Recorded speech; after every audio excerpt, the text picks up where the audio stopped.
Welcome to the Learning Pines YouTube. We hope this video helps. In this video, I will explain how to reset a Jeep Gladiator oil change. First, turn your ignition to the on position, but do not start the engine. Next, fully depress the accelerator pedal 3 times within a 10-second window. This action signals the vehicle's computer. Finally, turn the ignition to the off position. This simple sequence should successfully reset your oil change indicator, preparing your Gladiator for its next adventure. After performing the reset, it is important to verify its success.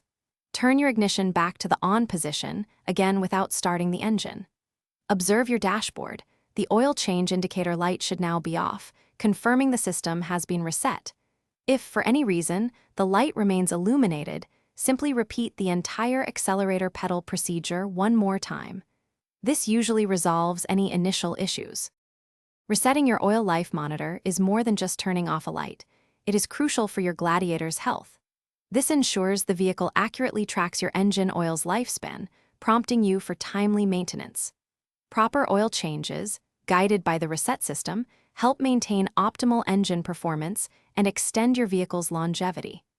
Neglecting this can lead to premature engine wear and potentially very costly repairs down the road. To keep your Jeep Gladiator running smoothly, always consult your owner's manual for the manufacturer's recommended oil change intervals. Typically, this is around 7,500 to 10,000 miles, or every 6 to 12 months. Also, ensure you use the correct type and viscosity of engine oil. For optimal protection, consider replacing your oil filter with every oil change. These practices will significantly benefit your Gladiator's engine. Thanks for watching. Consider subscribing if we helped you.